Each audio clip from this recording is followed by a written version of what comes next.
AITA for refusing to forgive my wife after she cheated, locked me out, and called the cops? Hi everyone, I'm Nathan, 34 years old, and this is probably one of the hardest things I've ever had to talk about. Where do I even begin? I guess I'll start from the day I got that text from Claire, who is 36, my wife Lauren's older sister. It was about 6 months ago when everything came crashing down for me. I had just finished a long day at the office, and I remember coming home, fixing myself a drink, and thinking it would be just another normal evening. Little did I know my entire world was about to be turned upside down. I received a message from Claire, which wasn't that unusual since our families are pretty close. But this text was different. It simply asked if we could meet in person. I'm not the type to jump to conclusions, but something in my gut told me it was serious. I asked her what it was about, and she just replied, "It's about Lauren and Grant." That immediately put me on edge. Grant, who is 39, is Claire's husband, and I had always liked the guy. We weren't super close, but I had no reason to suspect anything strange until then. We met the next day at a Starbucks. I still remember how tense she looked, as if she hadn't slept in days. Claire didn't waste any time. She pulled out her phone and showed me a series of messages and photos between Lauren and Grant. My heart sank immediately. I was looking at undeniable proof that my wife had been cheating on me with her own sister's husband. There were texts like, "Last night was incredible. I can't wait to see you again." And worst of all, pictures of them together, not just being flirty, but intimate photos that made me feel physically sick. It was like I'd been punched in the gut and had the wind knocked out of me. I suspected absolutely nothing up to that point. Lauren, who is 32, and I had been together for almost 3 years, married for 1, and I thought we were solid. Sure, we had our ups and downs like any couple, but nothing that would make me think she would cheat, especially not with Grant. I thanked Claire for telling me the truth and left the coffee shop feeling completely numb. When I got home, Lauren was on the couch, scrolling through her phone as if nothing was wrong. The second she saw my face, I think she knew. I didn't have to say much. I just asked her straight up, "Did you sleep with Grant?" She froze. That second of hesitation was all the confirmation I needed. She ended up admitting it through tears, saying it had happened a couple of times. I was furious, hurt, and shattered. She kept apologizing, saying it was a mistake and that she didn't know what she was thinking, but her words just rang hollow. How do you accidentally sleep with someone multiple times? That night, I packed a bag and left. I didn't know where I was going. I just knew I couldn't stay there and pretend everything was okay. Our relationship had become a lie, and the fact that she betrayed me with Grant, someone who was practically family, made it so much worse. She didn't just destroy my marriage. She ruined Claire's too. 2 families shattered by one selfish decision. I think that's where I made my biggest mistake. I shouldn't have left the house that night. I was so hurt and angry that I wasn't thinking straight. That house wasn't just any place. It had been in my family for generations. My parents left it to me when they moved into a retirement community in Florida last year, right around the time Lauren and I got married. I had always pictured raising my future kids there. When I calmed down and decided to go back to talk things through and figure out what was next, I discovered Lauren had already changed the locks. I stood at the front door trying my keys, thinking the stress was getting to me. But no, she had actually called a locksmith.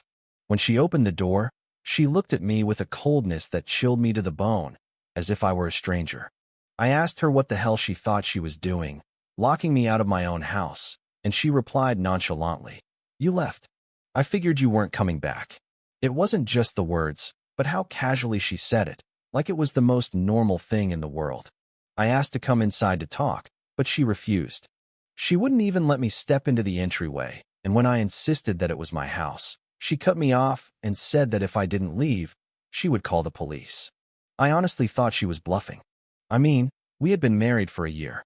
I couldn't imagine her actually calling the cops on me. But sure enough, about 5 minutes later, 2 patrol cars pulled up in front of the house, and before I knew it, I was talking to officers. Lauren told them that I was being physically threatening, which was a complete lie. I hadn't even raised my voice, let alone laid a hand on her. But in situations like that, the police don't take any chances. They listened to both of us, but were pretty clear that, for my own good, it was best if I left. They suggested I get a lawyer, handle the situation legally, and avoid any more confrontations. I couldn't believe what was happening. I was the one who had been cheated on, the one who had been betrayed, and somehow, I was the one being escorted off my own property. But I wasn't about to get into a standoff with the police on my front lawn and end up in jail. So I left.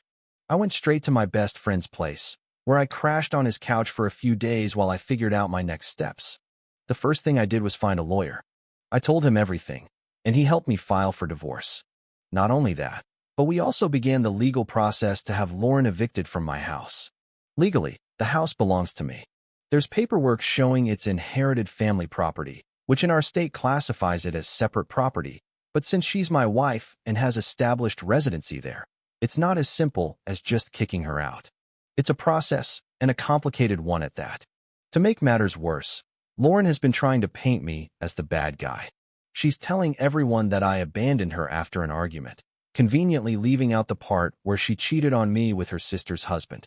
She's even made me out to be aggressive, which is absurd to anyone who actually knows me. I'm not that kind of person, never have been, but now I feel like I'm stuck defending myself, not just in court, but to everyone around us. And that wasn't all. After I filed, that's when Lauren started talking about fixing things. Can you believe the irony? I mean, she didn't seem too interested in fixing anything when she was sneaking around with Grant, but now she's suddenly desperate to save it all. She started texting me and leaving voicemails saying she made a mistake and that we should try couples therapy. She was practically begging me for another chance, but by then, my mind was made up. I didn't want to hear any of it. I didn't want to fix anything. I wanted her out of my life and, more importantly, out of my house. I thought cutting her off would be the end of it, but boy, was I wrong. That decision opened up a whole new can of worms. Now, members of both our families are telling me that I'm the one in the wrong. Seriously, I'm the one who got cheated on, and I'm the villain. A few days ago, I got a call from my sister, and it didn't go how I expected. I thought she'd be on my side, right? But instead, she told me that marriage is complicated and that I should at least hear Lauren out. She hit me with the classic line. If you truly loved her, you would forgive her. I didn't know whether to laugh or throw my phone against the wall.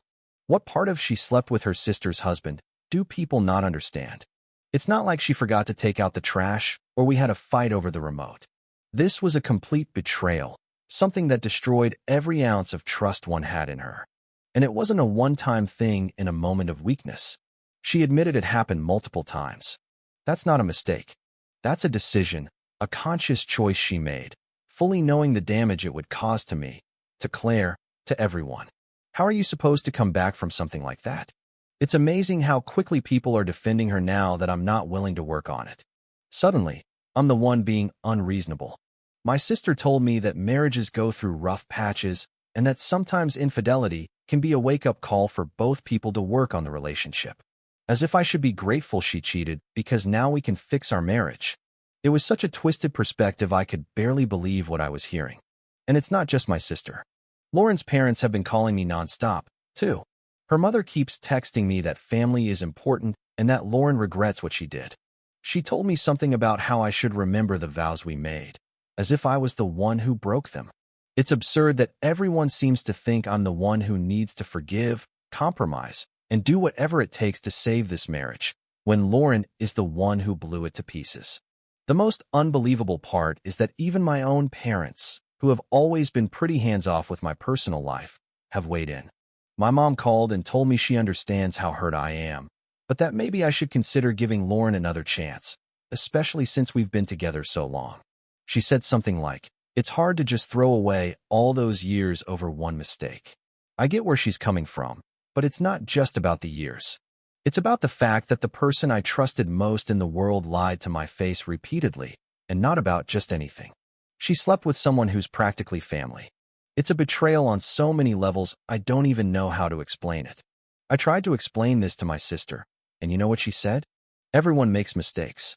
You have to decide if her mistake is bigger than your love for her. And honestly, that bothered me more than anything. This isn't about how much I loved her. I loved her with everything I had. But that love isn't some magic eraser that wipes away what she did. Actions have consequences, and she's facing those consequences now. I'm not going to sacrifice my own dignity and sanity just because we have history. Another thing everyone keeps bringing up lately is the complicated relationship Lauren's parents had. I swear, Every conversation turns into some weird therapy session where I'm supposed to dissect her family's emotional baggage instead of focusing on what she did to our marriage. Lauren's mom cheated on her dad for years, and I'm not talking about a one-time affair or a single mistake. She had multiple affairs with different men throughout their marriage. Lauren told me about this when we first started dating, and at the time, I felt sorry for her. I can't imagine what it must have been like to grow up in that environment, knowing your mom was cheating on your dad and seeing the tension play out at home. Apparently, her dad knew about it but never did anything, which is just unbelievable to me. He just stayed, turned a blind eye, and acted like everything was fine. I don't know how he managed to put up with it, but Lauren said he did it to keep the family together. Over time, it destroyed him. She mentioned that he became more distant, stopped being truly involved with the family, and eventually just checked out emotionally.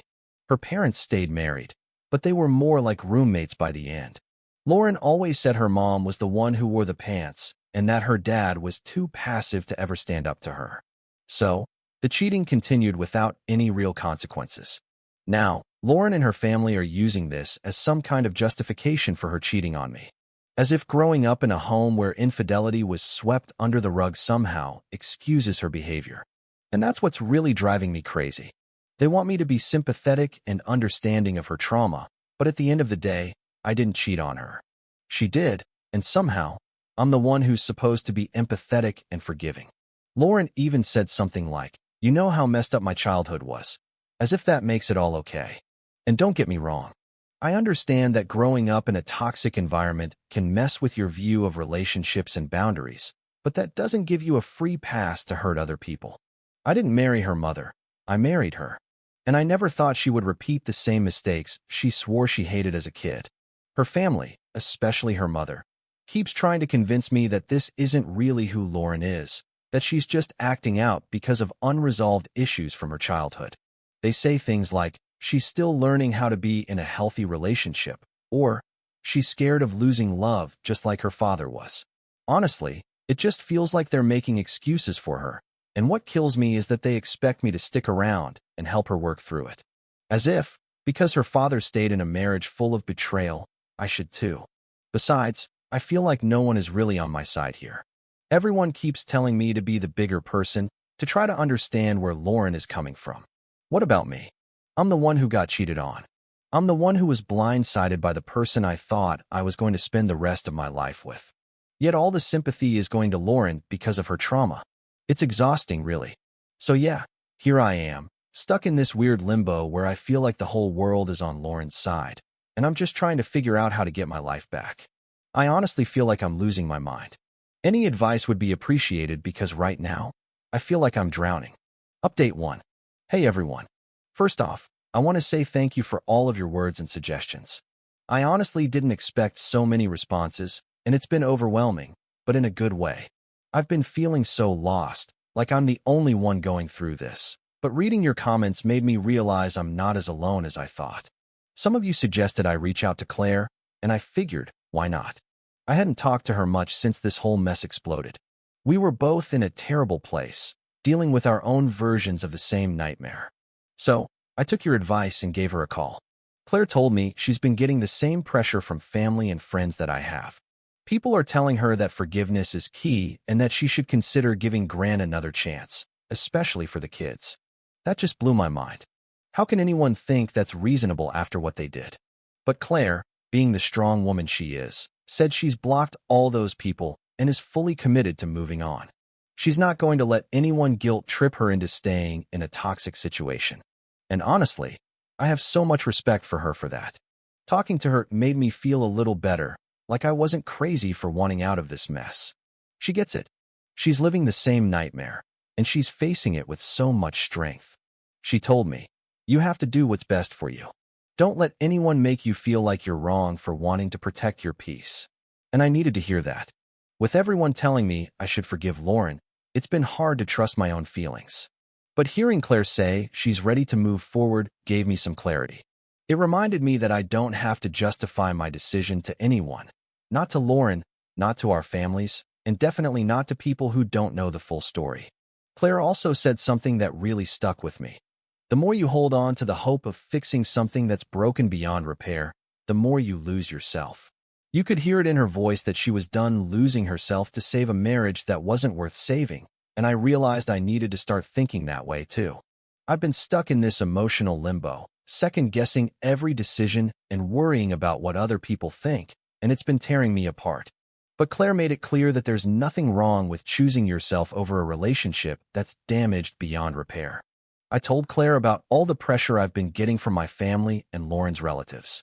She laughed in that way that says, "I know exactly what you're going through," and told me it's been the same for her. People always have opinions, but at the end of the day, they're not the ones who have to live with the consequences. She told me they tried to guilt-trip her by saying she wasn't thinking about her kids or the family's reputation, but she shut that down right away.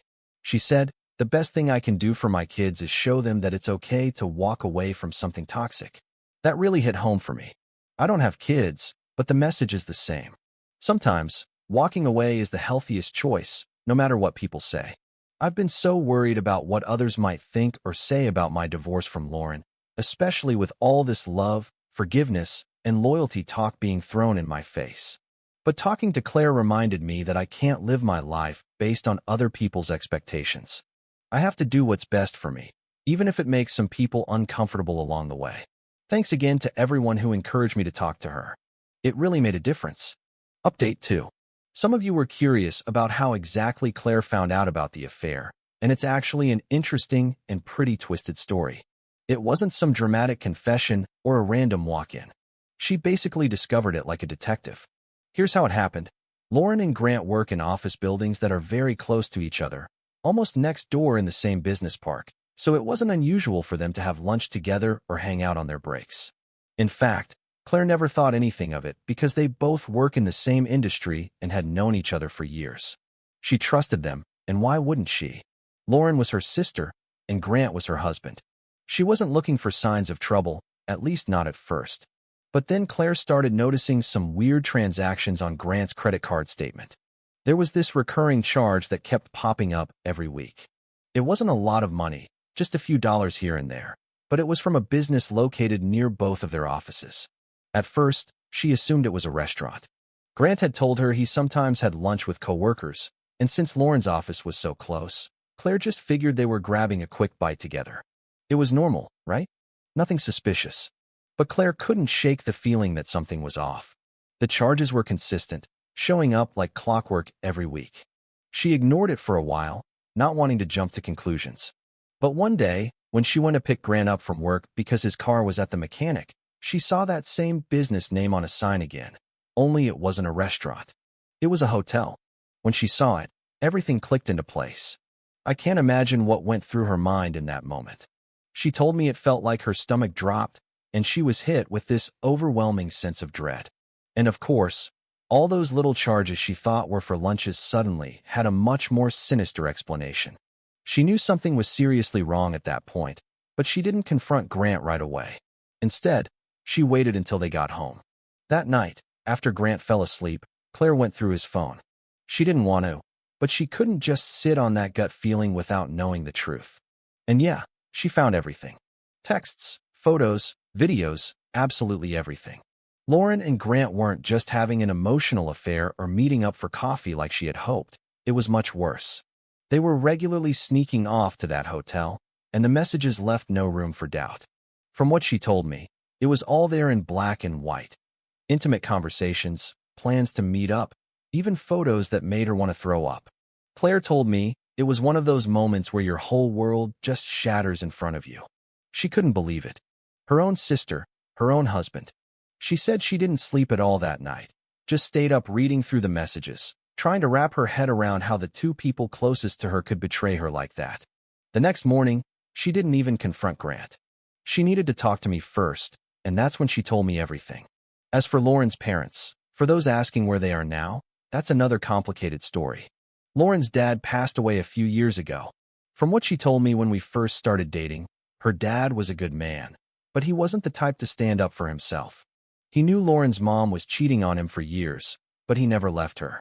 He just kind of let it happen, as if he was too tired to fight or didn't have the energy to change things. It's sad because, according to Lauren, it slowly ate away at him. He wasn't the same man he used to be by the end. By the time Lauren's dad died, she and her mom barely had a relationship. They had grown distant over the years, and Lauren never forgave her mom for how she treated her dad.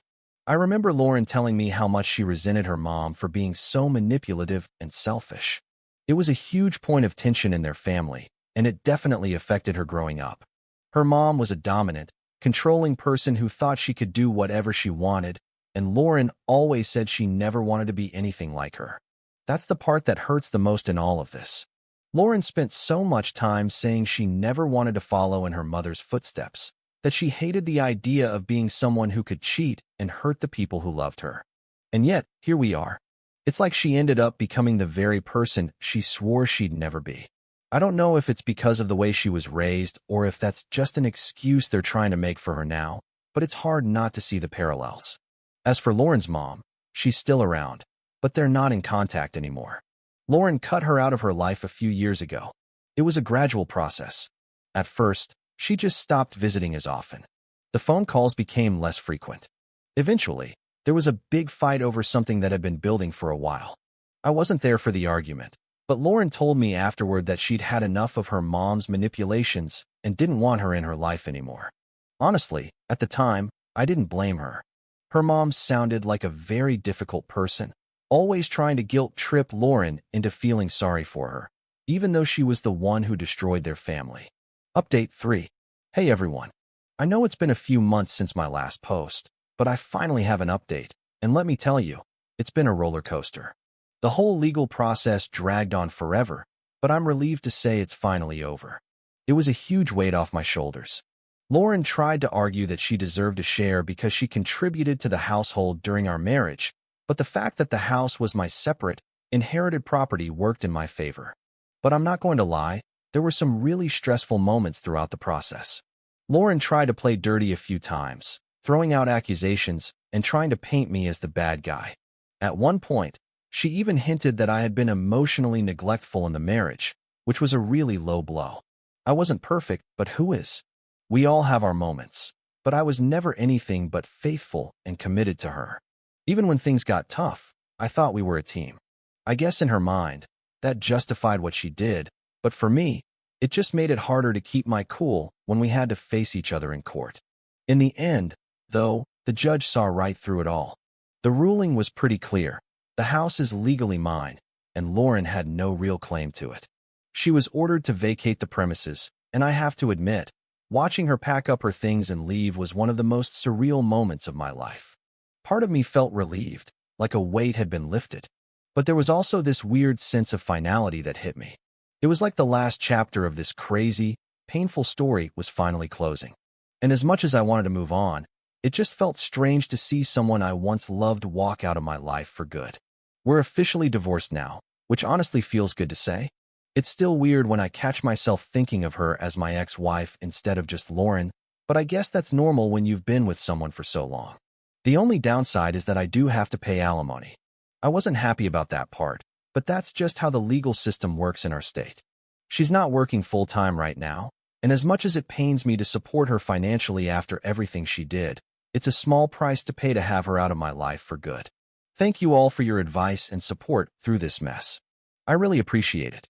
If you liked it, don't forget to leave a comment and support the channel by subscribing.